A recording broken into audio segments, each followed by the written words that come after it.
Okay, we're still on the set. We've got a good result. I'm very happy with that. Shot a few frames of it. So let's keep moving. Let's try different things.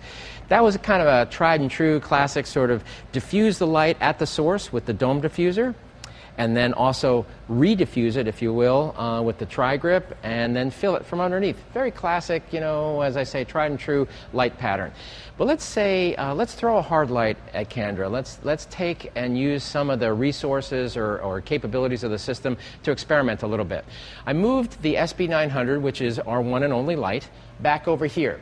I zoomed it to 200 millimeters. Took the dome diffuser off. That means what translates over to Candra is going to be pretty hard and definitive by the time it gets to her. And she's got this great face, so let's see how that looks.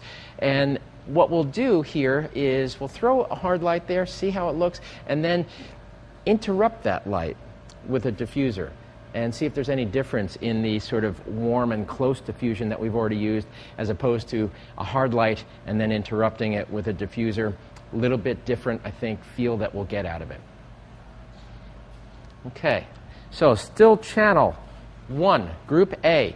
The light is behind me, if you notice. My plane of the camera here, the image plane right in here is, you know, main light's behind me. That can present a problem on location because the master or commander signal tends to go forward. With the SU800, which is a very linear, you know, directional kind of trigger, that'll go forward. It wouldn't be a problem in the studio again because it's going to bounce back, but on location, bango. Could be, you know, gone and disappear and not trigger the light behind me. So just be aware of that. This I have no problems with. It's a radiant signal. Should catch that light without a problem. Okay, Candra, here we go. Right at me. Perfect. Really nice. Okay. All right, so a very different approach here. Interesting result. Have a bit of gradation to the background. And it's more pleasing than that hard sort of slashing light that we used to start off with that was off camera, which produced a very hard shadow. This shadow, because of the distance, is a little softer. I'm going to throw out a few notions here. None of this is particularly scientific, but, you know, from experience kind of doing this a bunch, I'm suspecting that when we throw that light at distance, it's spreading a bit. I've got a white wall over here to the right. I'm going to get some fill from that white wall. That's going to kick in and soften up the shadow that's occurring on the far side of Candra's face. It's also, I find when you throw a light from a distance, it gives the light a chance to, I don't know, marinate or something. I don't know, that's not the right term, but you know, it gives it a chance to scatter around and behave more like daylight as opposed to a studio directed flash in close where you're really working with it and corralling it and shaping it in the way you want it to go. Put up a hard light here. I oftentimes advocate that. It can be surprising. By the time it hits your subject, it almost looks like daylight. And this, you know, has a pretty good chance of doing that. So let's do this. We're going to interrupt the flow of this hard light by bringing Drew back onto the set. And we'll see if we can change this up by using the tri-grip diffuser. And we'll use the regular size one that we have used already. That's a pretty handy, you know, travel size type of tri-grip. But then we're going to go to a big tri-grip, which I have yet to use. Pretty cool. All right, so Drew, why don't you come close to Candra's face, and I'll give you kind of a, okay, you're in the frame, pull back a little bit, pull back, right there. Good? Now, go back in if you wouldn't mind. Just, oops, come on back out. There we go. So that's a game I play. Here we go, Candra. Good look. Nice smile. Okay. Very open, clean light. Very much like daylight. Very nice. Okay, let's get the big tri-grip, okay, Drew?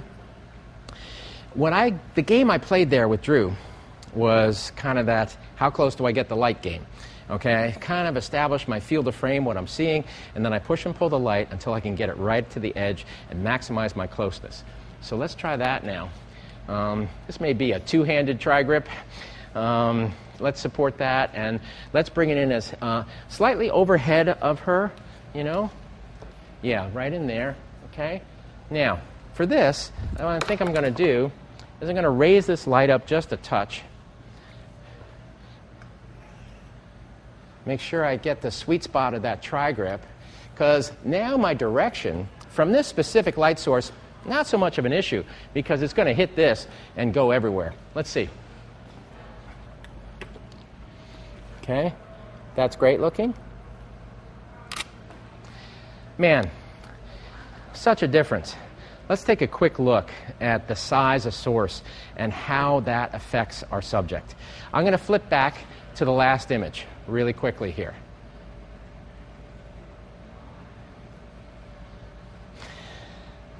If you take a look at this, it's clean, it's pleasing. There's a kind of a shadow here, not kind of a shadow, there is a shadow, but it's, overall it's snappy, it's bright. The shadow is falling this way, so I don't really have background concerns. And there's even a bit of gradation because the light is translating at an angle, and I'm suspecting that what hits the floor down there is slightly more vibrant than what's coming up here. Also, if you notice, the floor down here is white. So again, I'm getting scatter, and so it results in a bit of gradation. Again, not something I could necessarily predict. But then we introduce this big tri-grip. Look at what happens. See how much smoother that light is on Kendra's face? Absolutely gorgeous. Okay? Let's give this a try, and let's knock out a few images while we have this going. Again, too, I emphasize the camera's doing so much for you. I'm still at 205.6. I haven't touched the exposure value dial. Okay, here we go. Beautiful. Great. Looking good, Kendra. Looking good, looking good. Stay with me now. Stay with me. Okay. Awesome. All right, now, Kendra, I'm going to ask you to stand up. Okay, we'll get you off of that chair. And I'm going to give you an item of clothing. My hoodie, I think, is over here. Okay. This guy. I love solid matte colored fabrics. If you ever have a problem with anybody's wardrobe, get yourself an old denim jacket and throw them in it. Old denim works really well. That's why Ralph Lauren always looks fantastic when they shoot his portrait, because he's in this battered denim jacket. He looks great. Okay. Okay. Now, this is about 30 sizes too big for you, but yeah, right in there, kind of give, yeah, that's nice. Okay, pretty. Okay, I'm going to mess with your hair a little bit. Is that okay? All right, good. Kind of come in here. Okay, great. Now, all right, Drew, I'm going to come in super tight, okay? Close as I can with this lens, and then I'm going to call you to come in as close as I can, okay? All right. Very nice. Okay, Drew, come on in.